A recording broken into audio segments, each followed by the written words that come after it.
دنیا کامیابی نہیں دے سکتی۔ نماز کو چھوڑنا کیا ہے؟ اب اتنے فضائل کی بات، چونکہ وقت نہیں ہے، اس کے فضائل کم و بیش نماز کی اگر قرآن حدیث سے نکالے جائے تو 80 سے زیادہ ہوتے ہیں۔ میرے پاس وقت نہیں تھا لیکن میں گنواؤں گا آخر میں، خالی سرسری بولتا جاؤں گا انشاءاللہ، کچھ تو گنوا دیے۔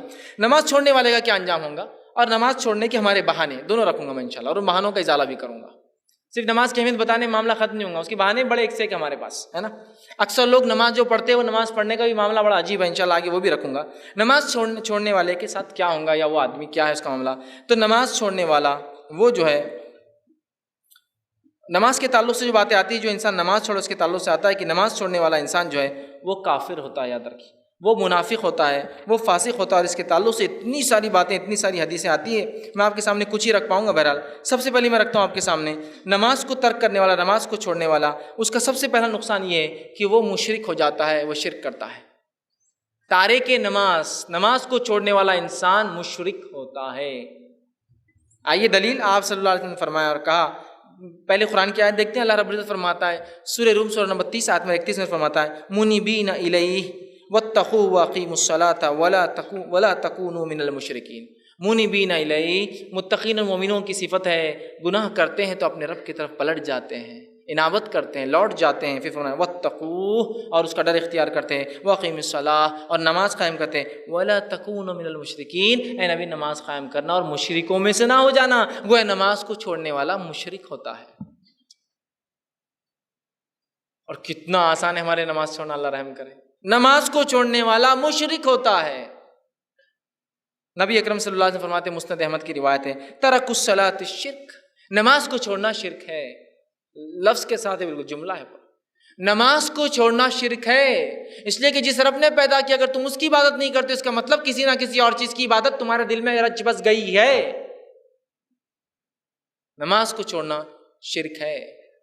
آگے جو ہے آپ سے ان کے تعلق سے آتا ہے کہ نماز کے تعلق سے آپ فرماتے ہیں نماز کو چھوڑنا کفر ہے۔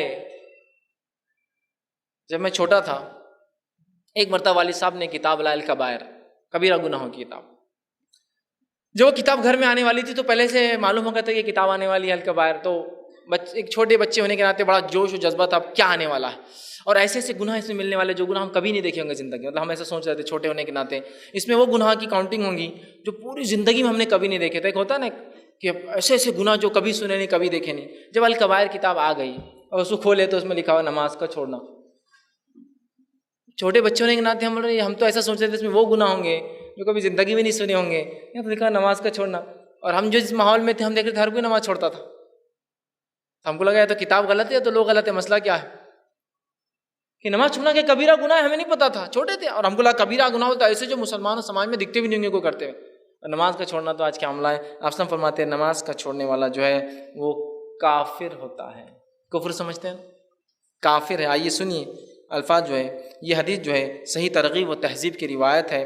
ثوبان رضی اللہ عنہ فرماتے ہیں کہ آپ صلی اللہ علیہ وسلم فرمایا اور کہا، بندے اور کفر اور ایمان کے بیچ میں فرق جو ہے نماز ہے، اس لیے کہ آپ نے فرمایا اسے ترک کرنے والا بندہ مشرک قرار پاتا ہے۔ بندہ، انسان، ایمان، کفر کے بیچ میں فرق نماز ہے، اس لیے کہ نماز چھوڑنے والا فرماتے ہیں مشرک ہو جاتا ہے، اور شرک کرنے سے وہ کفر بھی کر لیتا ہے، تو شرک کرنے والا کافر ہو جاتا ہے۔ سمجھ رہے ہیں؟ تو آپ فرما رہے ہیں بندے اور کفر اور ایمان کے بیچ میں فرق نماز ہے، اسے ترک کرنے سے بندہ مشرک قرار پاتا ہے۔ کسی کو کافر بولے تو اندازہ لگائیے، آپ کسی غیر مسلم کو آپ بولیے یہ کافر تو وہ تلمل ہو جاتا، حالانکہ اس کو سمجھتا نہیں کچھ لیکن تلمل ہو جاتا، چونکہ میڈیا نے بتایا نا اتنا کافر بولے تو یہ، کافر بولے تو یہ۔ اللہ کے رسول فرما رہے ہیں نماز کو چھوڑنے والا کافر ہو جاتا ہے، اور وہ مشرک بھی ہوتا ہے اس لیے کفر کرتا ہے۔ اب ہر کسی کی اپنی چوائس ہے، وہ جو اختیار کرنا چاہتا ہے کرے۔ ایک طرف ایمان ہے، اس کے کچھ تقاضے ہیں، ایک طرف کفر ہے، اس سے کوئی تقاضے نہیں، جو چاہے کرو دنیا میں، کفر خود ہو جاتا ہے۔ ایمان کے تقاضے اس کے لیے کچھ کرنا پڑتا ہے، کچھ ڈیڈیکیشن دینا پڑتا ہے۔ اسی طرح جو آپ نے فرماتے ہیں صحیح مسلم کی روایت ہے، ان بین رجل و بین الشرک والکفر ترک الصلاۃ، انسان اور شرک اور کفر کے بیچ کا فرق نماز ہے۔ شرک اور کفر کے بیچ کا فرق نماز ہے۔ ایک انسان ہے، اگر وہ شرک اور کفر پہ نہیں ہے تو فرق وہ چیز بتاتی ہے کہ وہ نمازی ہے۔ اب ہم اپنے آپ کو کس میں ڈالیں، ہم خود سوچ سکتے ہیں ہم کتنی نمازیں پڑھ رہے ہیں اور کتنی چھوڑ رہے ہیں۔ اس سے آگے بڑھیے، اس سے آگے بڑھیے، اس سے بھی گھٹیا ایک درجہ ہے، اس درجے میں بھی انسان، مشرک ایک درجہ ہے، کفر ایک درجہ، کفر سے بھی نیچے ایک درجہ ہے، معلوم آپ کو وہ کیا ہے؟ نفاق. اس لیے کہ نفاق، منافقت کفر کا ایک اعلیٰ قسم ہے، اس لیے اس کی سزا سب سے نچلی ہے. تو ایک نماز، جو انسان نماز چھوڑتا ہے وہ منافق بھی ہو جاتا ہے. اس لیے کہ اللہ رب العزت قرآن فرماتا ہے سورہ نساء سورہ نمبر 4 آیت میں 142 میں، وَإِذَا أَقَامُوا إِلَى الصَّلَاةِ قَامُوا كُسَالَىٰ، جب منافق نماز کے لیے کھڑا ہوتا ہے تو بڑی سستی سے کھڑا ہوتا ہے. يُرَاءُونَ النَّاسَ، اور جو بھی کھڑا جو کچھ پڑھتا ہے، جو کچھ کرتا ہے وہ لوگوں کو دکھانے کرتا ہے. وَلَا يَذْكُرُونَ اللَّهَ إِلَّا قَلِيلًا، اور نہیں کرتا اللہ کا ذکر مگر بہت تھوڑا. کیا فرمایا؟ وَإِذَا قَامُوا إِلَى الصَّلَاةِ قَامُوا كُسَالَىٰ. منافق کی صفت کیا ہے؟ نماز کو کھڑا ہوتا ہے تو سستی سے، اور اس لیے کھڑا ہوتا ہے کہ لوگوں کو دکھائے، اور اللہ کا ذکر نہیں کرتا مگر بہت تھوڑا. تو منافق اسی طرح متفق علیہ روایت ہے، صحیح بخاری اور صحیح مسلم کی حدیث. آپ نے فرمایا منافق پر فجر کی اور عشاء کی نماز بڑی بھاری جاتی ہے. یہ میرے بارے میں اور آپ کے بارے میں بات نہیں ہو رہی. منافق پر فجر اور عشاء کی نماز بھاری جاتی ہے.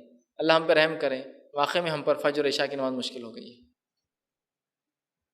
منافق پر آپ نے کہا، صحیح مسلم کی روایت ہم نے فرمایا منافق جو ہے بیٹھا رہتا ہے، اور جب سورج ڈوبنے لگتا ہے اور پیلا ہو جاتا ہے تب بھاگتے ہوئے جاتا ہے اور کوے کی ٹھونگے سے سرزمین پہ مارتا ہے اور عصر کی نماز ادا کر لیتا ہے. وہ اتنی سستی کہ سورج ڈوب رہا ہے، لال جب ہو جاتا ہے تو بھاگتا ہے، اٹھتے ہوئے جاتا ہے اور 4 رکعت، تاکہ مسلمانوں کو بتائے میں مسلمان ہوں، بھائی کافر نہیں ہوا، اور ٹھونک مارتا ہے 4، مطلب 4 سجدے، مطلب اس نے نمازیں پڑھی اور اس کے بعد ختم کر دیتا ہے. تو منافق ہو جاتا ہے وہ شخص جو ہے جو کرتا ہے. آپ صلی اللہ علیہ وسلم کے زمانے میں، آپ صلی اللہ علیہ وسلم کے زمانے میں منافقوں کی بھی ہمت اور مجال نہیں تھی کہ وہ نماز چھوڑے، اس لیے کہ انہیں پتہ تھا نماز چھوڑنے سے ہمارا کفر ظاہر ہو جائے گا. اللہ رحم کرے ہم پر. ہم لوگ اپنے آپ کو ماں پیٹ سے مسلمان کہہ کر دھڑلے سے نمازیں چھوڑ، دھڑلے سے نمازیں چھوڑ. رسول اللہ صلی اللہ علیہ وسلم کے زمانے کے کافر کی بھی ہمت نہیں تھی کہ وہ کوئی نماز کو چھوڑے، اس لیے کہ وہ جانتا تھا نماز کو چھوڑنے سے میرا کفر ظاہر ہو جائے گا. ہم اپنے آپ کو ماں پیٹ سے مسلمان بولتے ہیں اور اس کے بعد دھڑلے سے نمازیں ایک کے بعد ایک چھوٹ رہی ہیں.